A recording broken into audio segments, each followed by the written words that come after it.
Good evening. हमारा आज का टॉपिक है हड़प्पन सिविलाइजेशन, हड़प्पा सभ्यता।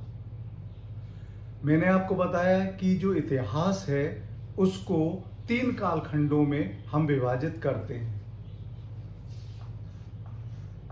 पहला है प्री हिस्ट्री, इसको बोलते हैं हम प्रागैतिहासिक काल। उसके बाद प्रोटो हिस्ट्री, जिसको हम बोलते हैं प्राक ऐतिहासिक काल। और तीसरा है हिस्ट्री। इनका डिवीजन जिस आधार पर है उसमें प्री हिस्ट्री, प्रागैतिहासिक काल, वो काल है जिसका कोई भी लिखित साक्ष्य हमको नहीं मिलता है। मैंने पिछले लेक्चर्स में आप लोगों को पूर्व पाषाण काल, नव पाषाण काल और चालकोलिथिक एज या ताम्र पाषाण काल ये सब कराए हैं, और ये सारा का सारा पार्ट है प्री हिस्ट्री का। हम जो कुछ भी उसका आंकलन करते हैं वो वहाँ से हमें प्राप्त हुई या उनके द्वारा बनाई हुई चीज़ों से ही करते हैं, हमें कोई लिखित साक्ष्य उसका नहीं मिलता है। इसके बाद प्रोटो हिस्ट्री, यह वो काल है जिसमें हमें लिखित प्रमाण तो उपलब्ध होते हैं लेकिन हम उनको पढ़ नहीं पाते, और इसमें आती है हड़प्पा सभ्यता। क्योंकि इसके हमें इंस्क्रिप्शंस में ये मिले हैं साक्ष्य लिखने के, पर अभी तक उस लिपि को कोई पढ़ नहीं पाया है। तो आज हम इस फेस में आएंगे प्रोटो हिस्ट्री, और जैसे ही हम हड़प्पा सभ्यता से आगे बढ़ेंगे तो हम इतिहास में आ जाएंगे जिसके लिखित साक्ष्य हैं और वो पढ़े भी जा सकते हैं। तो जहाँ तक हड़प्पा सभ्यता की बात है, हमें 1921 तक यही नहीं मालूम था कि हमारे पास एक इतनी बड़ी विश्व की सबसे बड़ी सभ्यता उपलब्ध है, क्योंकि वो दबी हुई थी, उसका एक्सकेवेशन या उत्खनन नहीं हुआ था। हालांकि कुछ अंग्रेजों ने उस तरफ ध्यान दिलाया था, जिसमें एक नाम है मैसन साहब का, सी मैसन। उन्होंने 1826 में एक टीले को देखा और उस टीले के बारे में उन्होंने 1842 में रिपोर्ट भी प्रकाशित की, लेकिन वो बात आई गई हो गई। उसके बाद और भी लोगों ने उस जगह को ये बताया कि यहाँ पर भाई कोई सभ्यता हो सकती है, या एक्सकेवेशन में इतनी बड़ी कल्पना तो नहीं थी पर छोटी सी कल्पना थी, क्योंकि जहाँ तक हम देखें हड़प्पा सभ्यता संसार की जितनी भी सभ्यताएं हमें मिली हैं उनमें सबसे बड़ी है। अब आप कल्पना नहीं कर सकते कि 12,99,600 to be exact square kilometre का एरिया इसका है। उसके बाद एक और व्यक्ति ने प्रयास किया, और वो नाम बहुत महत्वपूर्ण है, अलेक्जेंडर कनिंघम, जिनको फादर ऑफ इंडियन आर्कियोलॉजी भी बोला जाता है। वो भी 2 बार वहाँ गए और उन्होंने इस तरीके से प्रयास किया। उन्होंने कई सारे वहाँ पर टीले देखे और उनको लगा कि भाई इसके नीचे कुछ ना कुछ हो सकता है। लेकिन सबसे बड़ा काम जो ब्रिटिशर्स कर रहे थे वो क्या कर रहे थे कि वो पूरे भारतवर्ष में रेलवे लाइन बिछा रहे थे। लॉर्ड डलहौजी के समय में ये काम शुरू हो गया था। तो जब लॉर्ड डलहौजी के समय में ये सबसे पहली रेल वहीं पे बनी थी, जो वहाँ से गई थी बॉम्बे टू थाने, उसके बाद अगले साल कलकत्ता टू रानीगंज। तो व्यापारिक दृष्टिकोण से जब ये उसमें हमारे नॉर्थ वेस्ट में अपनी पटरियां बना रहे थे, तब ये पता पड़ा कि भाई यहाँ पर तो सभ्यता है, और इस तरीके से इंडस वैली सिविलाइजेशन या हड़प्पा सभ्यता प्रकाश में आई। अच्छा बच्चों, इससे पहले दूसरी चीज आपको ये ध्यान रखनी है कि अभी जो पीसीएस का एग्जाम हुआ उसमें इंडस वैली सिविलाइजेशन के ऊपर एक प्रश्न पूछा गया। ये ध्यान रखना कि इंडस वैली सिविलाइजेशन पर हमेशा प्रश्न पूछे जाते हैं, तो आप लोगों को इसको बहुत अच्छी तरीके से तैयार करना है। वो मैं हर लेक्चर में जो जिसका भी एंशियंट, मिडिवल, मॉडर्न और जो क्वेश्चन पूछे गए हैं उनको आपसे डिस्कस करता चलूंगा। क्वेश्चन आया है, सिंधु घाटी सभ्यता से संबंधित निम्नलिखित पुरातात्विक स्थलों में से कौन आज उत्तर प्रदेश में स्थित है? और इसके उन्होंने 3 साइट्स दी हैं। पहली साइट दी है उन्होंने मंडी, दूसरी साइट दी है उन्होंने राखीगढ़ी और तीसरी साइट दी है उन्होंने हुलास। ये 3 साइट दी है। अच्छा, ऑप्शन थोड़ा टफ हो गया है क्योंकि जो ऑप्शन है उसमें है, पहला जो ऑप्शन है ए कि केवल एक सही है, यानी कि मंडी राइट आंसर है, उत्तर प्रदेश में स्थित है। दूसरा है ओनली 3 कि हुलास राइट आंसर है और वो उत्तर प्रदेश में स्थित है। सी ऑप्शन है फर्स्ट एंड सेकंड, यानी कि मंडी और राखीगढ़ी, ये 2 उत्तर प्रदेश में स्थित है। और फोर्थ ऑप्शन है डी फर्स्ट एंड थर्ड, मंडी और हुलास। ठीक है। अब अगर वैसे 4 ऑप्शन होते और 3 अलग होते तो थोड़ा आसान हो जाता है, लेकिन ये थोड़ा क्लिष्ट या टर्न लिए हुए, वो मैं बाद में डिस्कस करूंगा कि जो पीसीएस आईएएस की परीक्षा होती है उसमें पैटर्न क्या रखते हैं, ये क्वेश्चंस के फॉर्मेट क्या रखते हैं। पर इसमें जो उत्तर सही है वो है डी, पहला और तीसरा, यानी कि मंडी और हुलास, ये दोनों उत्तर प्रदेश में स्थित हैं, जबकि राखीगढ़ी वो हिसार हरियाणा में स्थित है।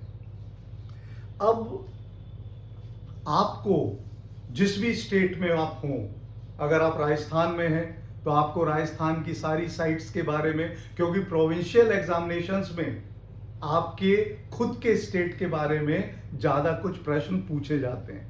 अगर आप मध्य प्रदेश से हो तो उनकी साइट्स के बारे में सारा करना है, बिहार, हिमाचल प्रदेश और उत्तर प्रदेश में हो तो उत्तर प्रदेश की जितनी भी साइट्स हैं उनके बारे में आपको जानकारी होनी चाहिए। जहाँ तक उत्तर प्रदेश में हड़प्पन साइट्स का सवाल है तो 5 बहुत महत्वपूर्ण साइट हैं यहाँ पर। सबसे पहली है आलमगीरपुर, उसके बाद एक है सनौली, एक है हुलास, एक है बड़गांव और 5वीं है मंडी, जो अब पूछा गया था। मंडी और हुलास पूछ लिए गए हैं। जहां तक मंडी का सवाल है, जो ये आया है ये मुजफ्फरनगर में है और ये बहुत ज्यादा एक्सकेवेट किसी ने फॉर्मली नहीं की है, जैसे एक्सकेवेशन में उत्खनन करता जाते हैं और करते हैं। ये तो गांव वाले कुछ खुदाई कर रहे थे तो उनको जेवरातों का एक होर्ड या ज्वेलरी होर्ड जो है वो मिली, जिसमें 10 किलो करीब सोना और दूसरा मटेरियल था। भारतीय उपमहाद्वीप में इकट्ठा इतना सारा सामान मिलने में ये सबसे लार्जेस्ट होर्ड है, सबसे बड़ा होर्ड है। यहाँ मनके मिले, आप आगे पढ़ेंगे जो हड़प्पा सभ्यता है उनमें मनकों का बहुत बड़ा स्थान है। तो ये जो मनके हैं ये सोने के भी हैं, उसके बाद और प्रेशियस स्टोन्स के हैं, जिसमें एक नाम आता है अगेट सुलेमानी पत्थर। जब मैं आपको पैलियोलिथिक एज करा रहा था तब मैंने आपको इसको कराया था। उसके बाद एक सेमी प्रेशियस स्टोन है ओनिक्स, ONYX, वो उसके भी मिले हैं। और इसके अलावा अलग अलग ज्वेलरी हमें मिली है। ठीक है। अब ये जो क्षेत्र है, मंडी का जो क्षेत्र है वो बहुत दूर है केंद्र से। केंद्र के रूप में हम हड़प्पा और मोहनजोदड़ो को मानते हैं, उससे कितना दूर है। और इतना बड़ा होल्ड मिला है जो इस सभ्यता की विशालता और सारे जो एक डेवलपमेंट है उसके बारे में जानकारी देता है। तो मंडी के बाद हुलास, ये भी आपके जो है पूछा गया है। ये एक जब मैच्योर फेज से नीचे की तरफ आ रहे हैं, 2000 ईसा पूर्व से लेकर 1000 BCE तक, उसमें यहाँ पर जानकारी मिली है। यानी कि ये लेट हड़प्पन है और ये द्वाब क्षेत्र में पड़ता है। जो गंगा जमुना का द्वाब है ये वहां पर पड़ता है। यहाँ पर हमें मृदभांड मिले हैं, पॉटरी मिली है और घर मिले हैं जो मिट्टी की ईंटों के बने हुए थे। जहां तक मृदभांड का सवाल है तो वो हैंडमेड पॉटरी भी मिली है और व्हील्ड मेड पॉटरी भी मिली है। और जिस पे काले रंग के ज्योमेट्रिकल डिजाइन या जो ज्यामितीय डिजाइन है वो बनाए गए हैं। उसके बाद नाना प्रकार के यहाँ पर अनाज के हमें वो मिले, हॉर्स पी के बारे में हमें जानकारी मिली है, रागी यहाँ पर मिले हैं, चावल यहाँ पर मिला है, और पीपल के पेड़ों की भी बहुत बड़ी तादाद यहाँ पर हमें प्राप्त होती है। उसके बाद एक इम्पोर्टेंट साइट जो मैंने आपको कराई थी चैल्कोलिथिक एज में, वो थी सनौली, ये जो बागपत जिले में है, और ये सबसे बड़ा यहाँ से एक्रोपोलिस मिला है। सबसे बड़ा कब्रिस्तान चाल्कोलिथिक एज का यहीं से हमें मिला है। 116 जो बुरियल्स हैं, जो शव दफन किए गए होंगे, वो हमें मिले हैं। चाल्कोलिथिक एज में इससे बड़ा कोई जखीरा नहीं मिला। लेकिन इसके बाद यहाँ से हमें रथ की भी जानकारी मिलती है, इंडस की भी जानकारी मिलती है। तो ये सारी जानकारियाँ हमें इस हड़प्पन साइट की भी मिलती है। और उसके बाद एक बस्ती है आलमगीरपुर, और आलमगीरपुर मेरठ में है, और इसलिए बहुत विशेष है कि हड़प्पा की जो सबसे पूर्व में हमारा स्थल मिला है वो आलमगीरपुर है। अगर हम पश्चिम में जाएं तो हमें बहुत दूर, हजारों किलोमीटर दूर सुक्त जैंडोर मिलता है। अगर हम नॉर्थ में उत्तर की तरफ जाएं तो हमें मांडा मिलता है जो कश्मीर में है, और नीचे अगर हम आए तो बहुत नीचे हमें भगत राव या दाइमाबाद। तो इतने बड़े विशाल क्षेत्र में ये जो ईस्टर्न मोस्ट साइड थी वो आलमगीरपुर थी। अब हम हड़प्पन सभ्यता पे आते हैं। अच्छा, एक डिफरेंस हमेशा अपने दिमाग में आप रख लो कि कभी कभी एक आता है सिविलाइजेशन और एक आता है कल्चर, यानी कि सभ्यता और संस्कृति। तो the difference is not of degree, it is only of kind. जैसे आप किसी से कह दें कि भाई ये बहुत सभ्य आदमी है, आप ये भी कह सकते हैं कि भाई तुम बहुत सुसंस्कृत व्यक्ति हो। तो डिफरेंस है क्या? बेसिकली जो सभ्यता है वो मेटीरियलिस्टिक डेवलपमेंट है। आपने टेक्नोलॉजिकली कितना अपने को आगे कर लिया है तकनीकी रूप से, आपने अर्बन लाइफ बना ली है, शहरी जीवन बना ली, ये सारी चीजें वो सिविलाइजेशन का हिस्सा होता है। और जो आंतरिक होता है, आपके रीति रिवाज, आपकी बोलचाल, आपके कस्टम्स, मैनर्स, ये सारी चीजें संस्कृति में आती है। तो एक तरह से ये सिक्के के दो पहलू हैं। तो आपको ये पता पड़ा कि हड़प्पा सिविलाइजेशन जो है वो बहुत बड़ा सिविलाइजेशन निकला। अब अचानक ये सभ्यताएं आ जाती हैं। भाई ये कहाँ से आती हैं? सभ्यताएं हैं क्या? और ख़ास तौर से जो बच्चे जेआरएफ की तैयारी कर रहे हैं उनके लिए भी बहुत महत्वपूर्ण है, और जो प्रतियोगी परीक्षा भी दे रहे हैं उनके लिए भी बहुत महत्वपूर्ण है जानना, क्योंकि हिस्टोरियंस ने अपने अपने सिद्धांतों का प्रतिपादन किया है।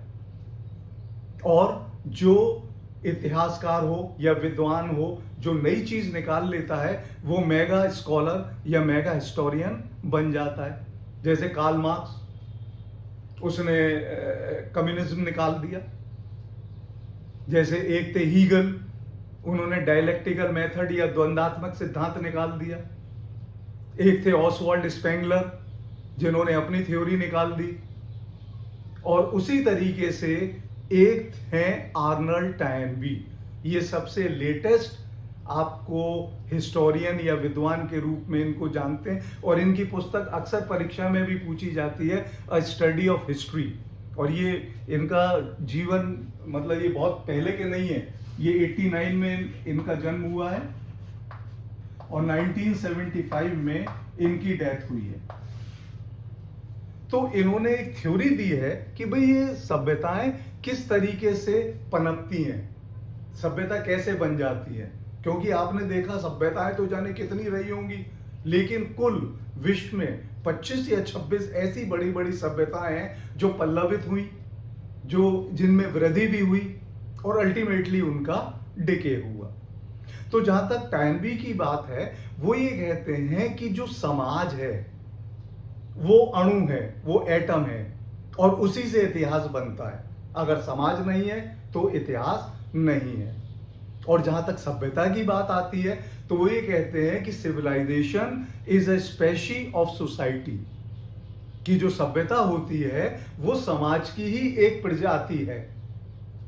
और आप कहीं भी देखें, तीन तरीके की चीजें होती हैं किसी भी सभ्यता में। सबसे पहली चीज होती है जेनेसिस।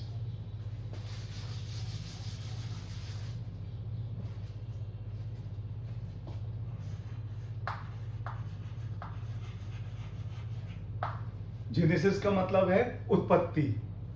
उसके बाद दूसरी चीज होती है ग्रोथ, और तीसरी चीज होती है डिके।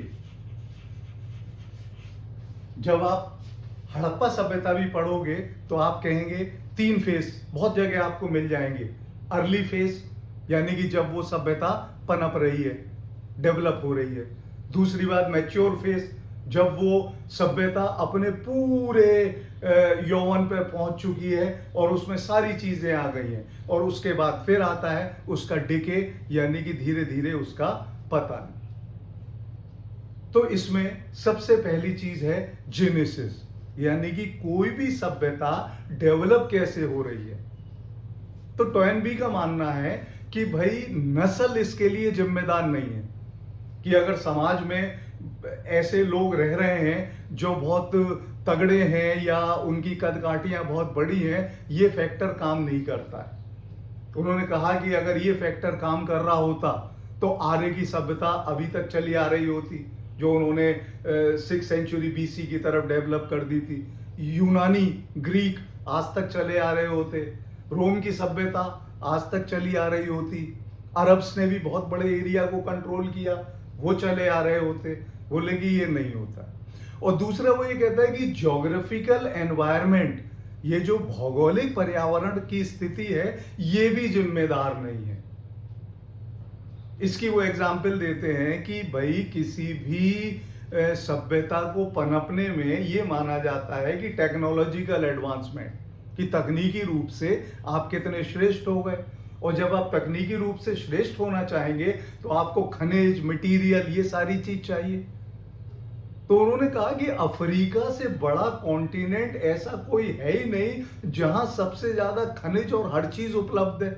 लेकिन ऐसा क्या हुआ कि 20वीं शताब्दी तक अफ्रीका वहीं का वहीं रहा। तो उसने कहा ये रीजन नहीं है। तो वो दो रीजन देता है जो किसी भी सभ्यता को बनाते हैं। इसमें सबसे पहली चीज वो कहता है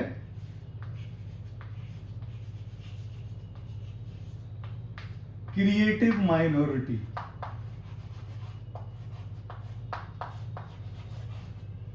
देखो भाई, समाज में हर का तो चलता नहीं है, एक लीडरशिप होती है।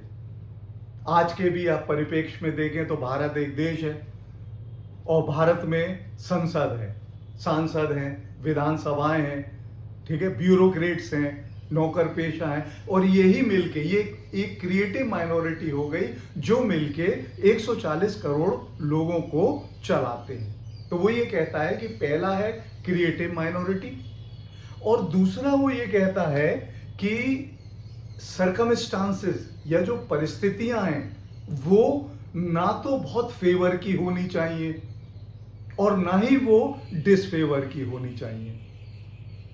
मतलब एक तरीके से सामान्य परिस्थितियां होनी चाहिए।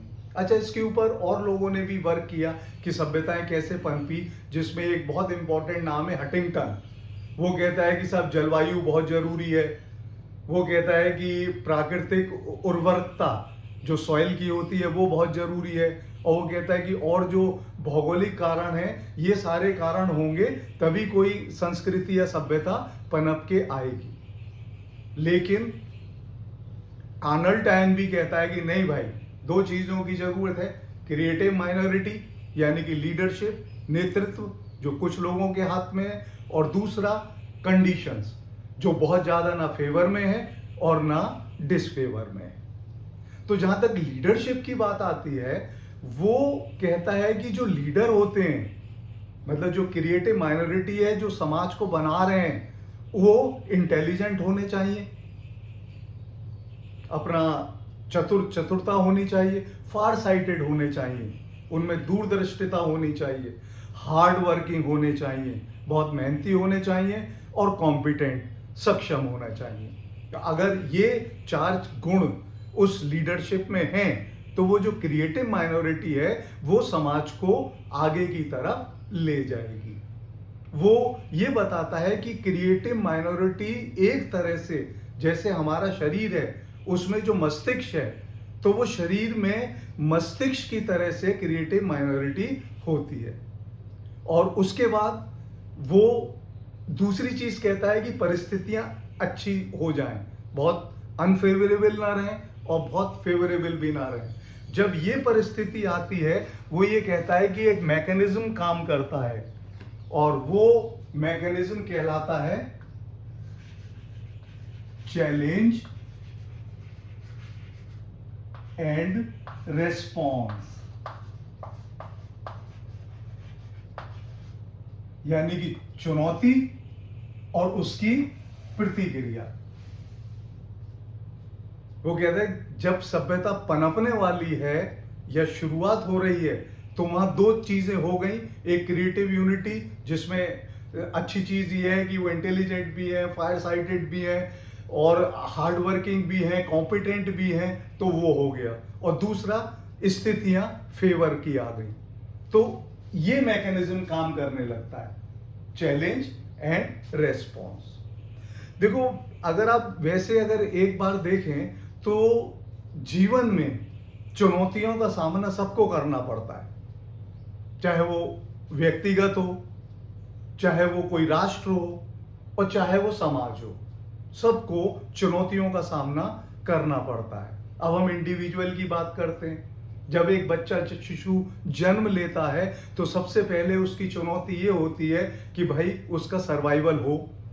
इसके लिए तमाम तरीके के, चाहे वो इंजेक्शंस लगते हैं, वो उसको पोलियो ड्रॉप्स पिलाए जाते हैं, उसकी सर्वाइवल एक चुनौती है जिसको पूर्ण करता है। अब वो धीरे धीरे बड़ा होने लगता है, 5वीं 6ठी 7वीं में आ जाता है। अब उसकी चुनौतियां दूसरी तरीके की हो जाती हैं। या टीचर ने मुझे ज़्यादा होमवर्क दे दिया, अब मैं कैसे करूं, आज मम्मी पापा मुझे खेलने नहीं जाने दे रहे हैं, और वो उन चुनौतियों का धीरे धीरे सामना करके आगे आता है, हाई स्कूल करता है, इंटर करता है, अब वो ग्रेजुएशन और पोस्ट ग्रेजुएशन में आ जाता है। वहाँ उसको चुनौतियाँ दूसरी तरह की मिलने लगती है कि भाई ये पढ़ना है, वो पढ़ना है। और जब यही पढ़ता है तो उसके दिमाग में एक बात आती है कि मुझे जॉब करनी है, मुझे अपना अर्न करना है और पैरों पे खड़ा होना है। तब उसके दिमाग में और चैलेंज आ जाते हैं कि भाई अब वर्मा सर की क्लास होगी तो यार पढ़ना पड़ेगा, फिर लिखना पड़ेगा, कुछ देना पड़ेगा, ये तैयारी करनी पड़ेगी। तो वो चुनौती का सामना करता हुआ आया, और जब वो नौकरी पा लेता है तो उसके पास आगे की चुनौती आ जाती है कि भाई तू अपने बच्चों को अब एजुकेट करो। ये चुनौती रहती है कि जीवन को कैसा इस तरीके से बनाओ कि हमारा जीवन जो है वो अच्छी तरीके से सुख में और शांति के साथ चले जाए। तो कहने का मतलब ये है कि क्रेडल से लेकर ग्रेव तक, पालने में जब से बच्चा आया और जब तक वो बड़ा होके या वृद्ध होके उसकी मृत्यु नहीं हुई, वो संघर्षों का सामना करता रहता है। तो ये इंडिविजुअल चल रहा है भाई, चैलेंज तो है, लाइफ ही चैलेंज है। अब उसका रिस्पॉन्स क्या है ये इंडिविजुअल पे डिपेंड करता है। कोई प्रोफेसर बन जाता है, कोई आईएएस बन जाता है, पीसीएस बन जाता है, अच्छी नौकरी पा लेता है, और बहुत सारे लोग जो उन चुनौतियों का सामना अच्छी तरीके से नहीं कर पाते, वो अल्टीमेटली क्या होते हैं, अपने जीवन में विफल रहते हैं। तो यही इस मामले में वो ठीक है कि भाई अगर आप चुनौतियों को पार पा लोगे तभी आप किसी सिविलाइजेशन को आगे बढ़ा पाओगे। अब नेशन, राष्ट्र की बात है। राष्ट्र अपना दूसरी चुनौतियों से झेलता है अपने आप को। अगर आज आप जिस लोकतांत्रिक तरीके से भारत चल रहा है और उसको एक यूनिक सिविलाइजेशन की शक्ल देना चाहते हैं, ठीक है, तो उसके लिए बहुत सारी चुनौतियां आती हैं और उनको आपको प्रतिक्रिया देनी पड़ेगी, उनका आपको रिस्पॉन्स देना पड़ेगा। जैसे रीजनलिज्म, क्षेत्रीयवाद, ये बहुत इंपॉर्टेंट है। उसके बाद कास्टिज्म, जाति व्यवस्था, ये एक चुनौती है। कम्युनलिज्म, सांप्रदायिकतावाद, ये बहुत बड़ी चुनौती है।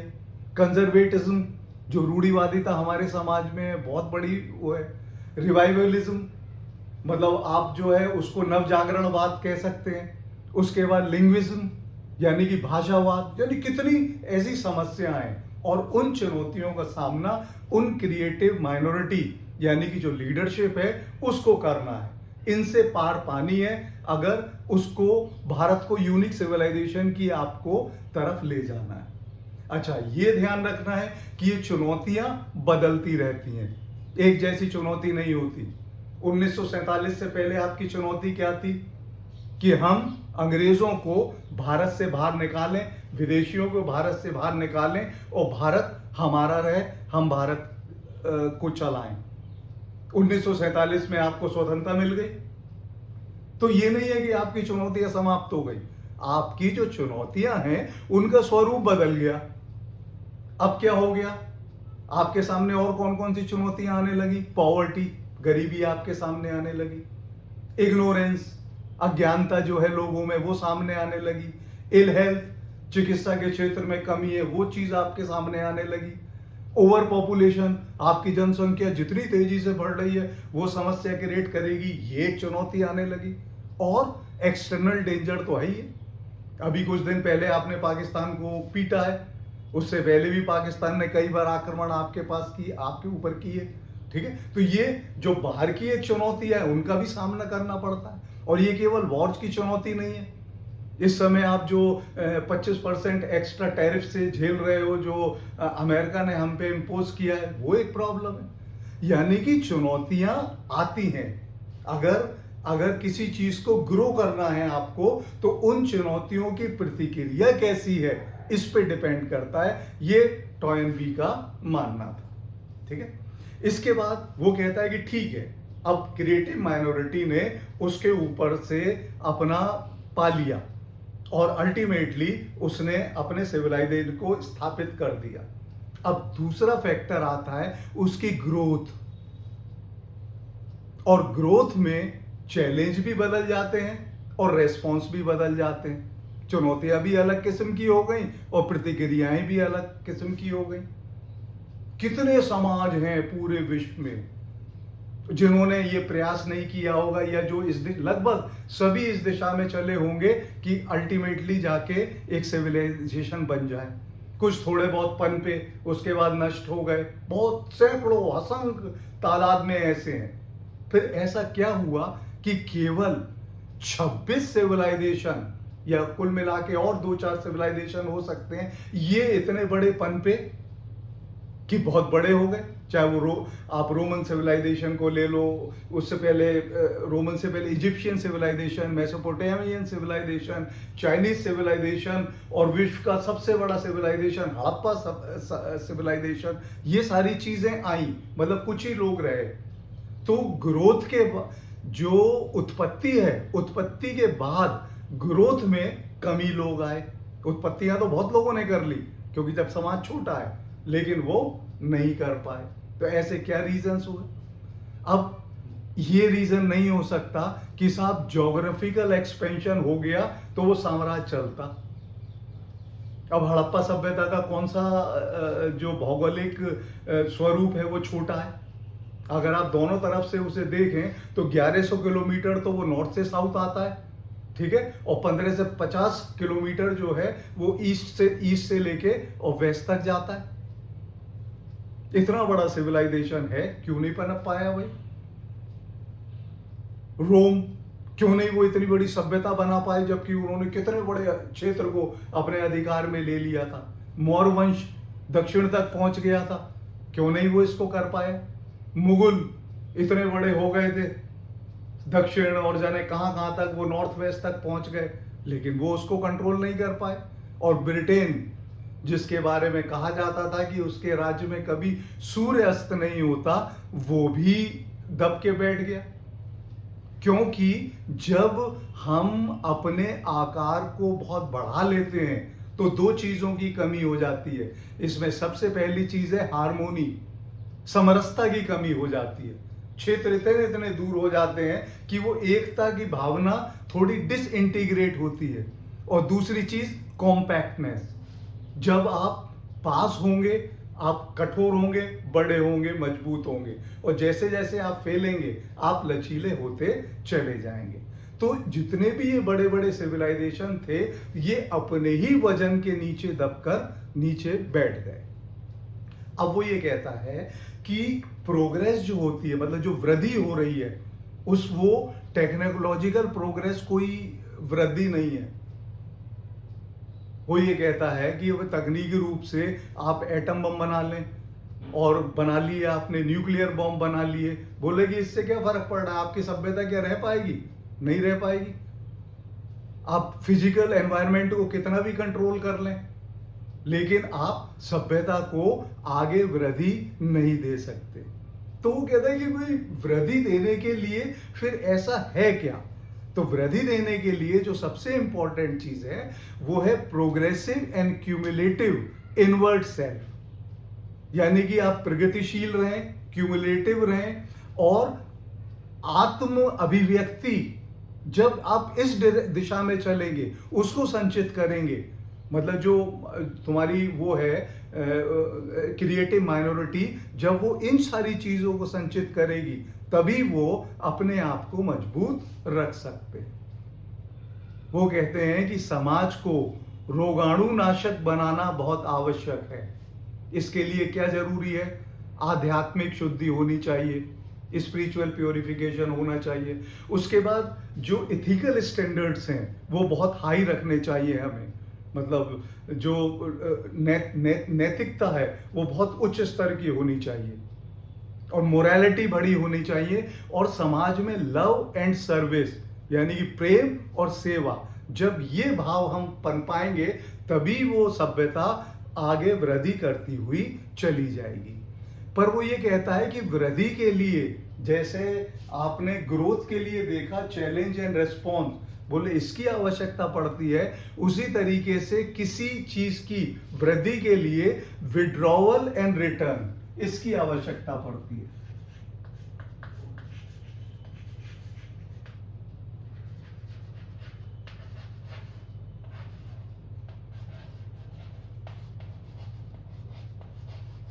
बोले इस पॉलिसी को क्रिएटिव माइनॉरिटी जब अपनाएगी तभी आप उसमें कुछ कर सकते हैं।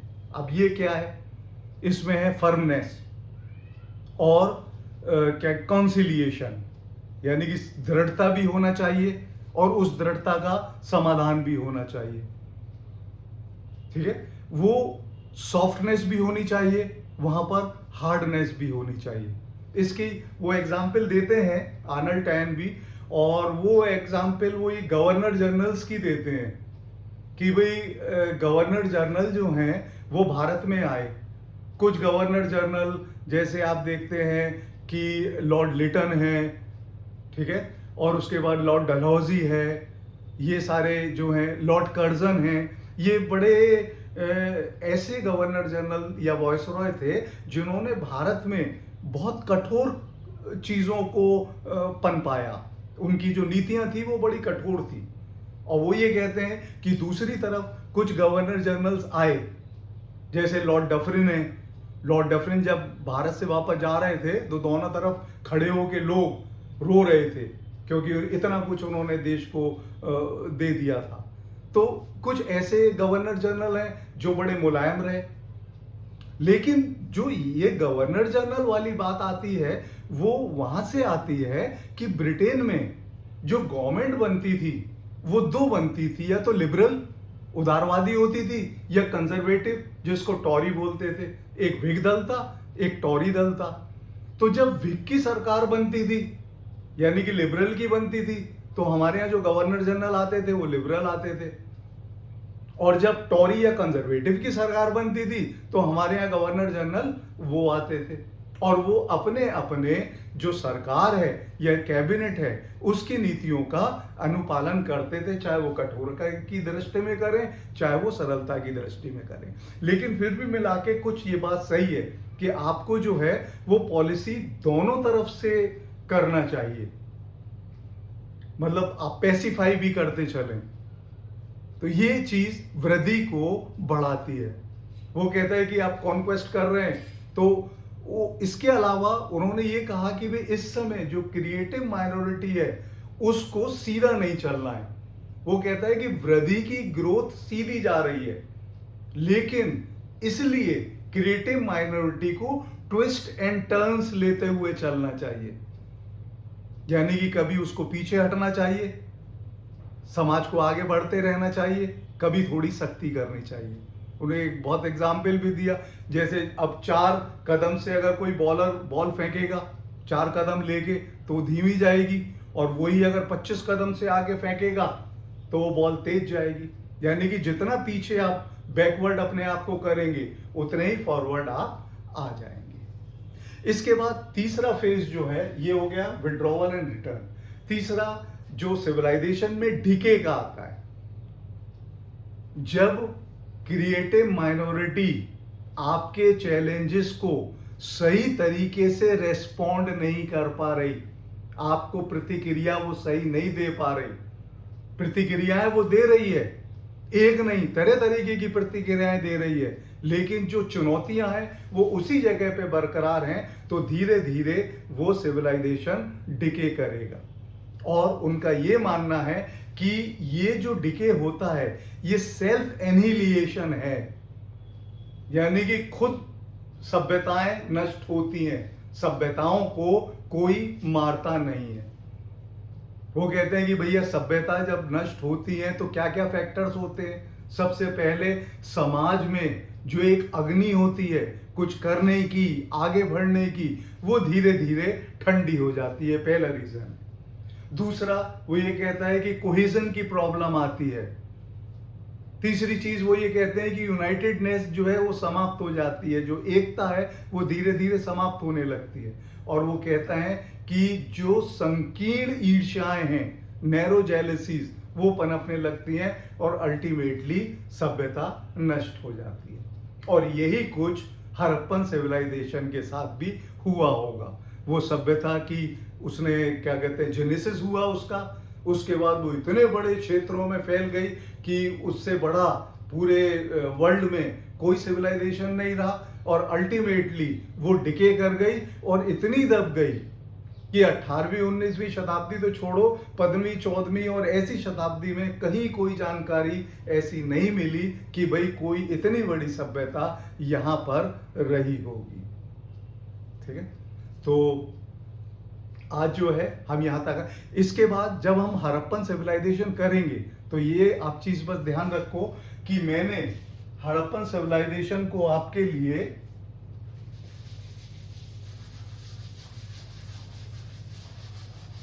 तीन पार्ट्स में बांटा है। साइट्स बहुत इंपॉर्टेंट है। सबसे पहले है न्यूक्लियस सिटीज, जो बड़े बड़े शहर हैं इंडस वैली के, वो हैं हड़प्पा, मोहनजोदड़ो, धोलावीरा और राखीगढ़ी।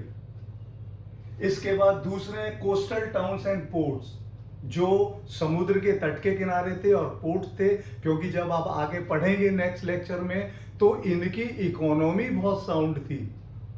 ये अपने लोगों से जो चैल्कोलिथिक कल्चर भी कहीं न कहीं चल रहा था। बहुत सारी जगह तो ऐसा हुआ कि हड़प्पा की सभ्यता जब अपने अवसान की ओर आने लगी, तब ताम्रपाषाण काल की जो वो थे एज, वो पनपी। लेकिन जो इन्होंने किया वो उन्होंने नहीं किया। जैसे व्यापार के लिए मोहरों का प्रयोग किया और तमाम चीजों का, मतलब इन्होंने तो बिल्कुल एक अर्बन सिविलाइजेशन या हम कहते हैं शहरी जो सिविलाइजेशन है वो डेवलप किया। तो इसके लिए सबसे जरूरी है पोर्ट्स। और कितनी तरक्की कर ली। मैंने आपको एक प्री हिस्ट्री के लेक्चर में बताया था कि मानव जो है सबसे पहले डग आउट, उसने क्या करा था, एक तना मिला उसे, उसने देखा कि लकड़ी पानी में डूबती नहीं है, उसने तने के बीच में वो कर लिया गोला और उसमें बैठ के वो नदी में जाने लगा। यानी कि वहां से, और गोदी जो आपको लोथल से मिल जाती है, डॉकयार्ड जहां पर वो जहाज निर्माण होने लगा, इतना आगे एकदम हड़प्पा सभ्यता के लोग पहुंच गए। तो उनका जो क्रिएटिव माइनॉरिटी रही होगी वो निश्चित रूप से बहुत योग्य रही होगी। तो जो कोस्टल टाउन्स एंड पोर्ट्स हैं उसमें है सुक्तिजेंडोर, बालाकोट, अल्लादीनो, लोथल और कुंटसी। ये बहुत इंपॉर्टेंट है। इसके बाद और भी बहुत सारे सिटीज, अब जैसे 5 तो हमने अभी यूपी में ही गिन ली, ठीक है। तो इस तरीके से जाने कितनी चीजें राजस्थान में अलग फैली हुई हैं, क्या हरियाणा में अलग हैं, और जो नॉर्थ वेस्ट पाकिस्तान है वहां तो पूरा साइट है ही है। पहले तो हम यही माना करते थे कि ये इंडस नदी के ही तट पर है, लेकिन जो सरस्वती जहाँ वो कर गई, ड्राई कर गई, वहां पर बहुत सारी इसलिए कुछ स्कॉलर्स ये भी कहते हैं कि भैया ये सरस्वती सभ्यता है। बहरहाल नाम कुछ भी हो, आर्कोलॉजी ने एक चीज प्रमाणित कर दी कि जिस सभ्यता जिस स्थान पर पहली बार मिली हो उसको उसी नाम से जाना जाएगा, वो है हड़प्पा। तो ऐसा नहीं है कि हड़प्पा सिंध के ही आसपास रही, घग्गर और दृष्टावती इस तरफ भी ये बहुत तेजी के साथ फैली और बहुत अच्छी अच्छी और बड़ी बड़ी और नायाब चीजें इन स्थानों से मिली हैं। तो ये जो अदर सिटीज एंड टाउनशिप हैं उसमें छनूदरो है, कोटदीजी, सुरकोटड़ा, देशलपुर, रोजदी, मांडा, रोपड़, कालीबंगा, बनवली, कुणाल, यानी कुल मिला के हमारे पास इंडस वैली की 1500 से अधिक साइट्स अभी तक मिल चुकी हैं, और उनमें न्यूक्लियस जो सिटीज हैं वो भी 6 के बराबर हैं, और जो बड़े बड़े अच्छी जगह हैं वो भी करीब 25-30 के बराबर हैं। तो आज क्लास में आप लोग इतना कीजिए, इसको वो करिए, और इंडिविजुअल की प्रॉब्लम है भाई, जो चैलेंज है कि हमें परीक्षाएं पास करनी है और अपने भविष्य में सेट होना है, उसका रेस्पॉन्स अब आप लोग कैसे देते हैं, this is up to you. Next class में फिर मिलेंगे भाई। Thank you.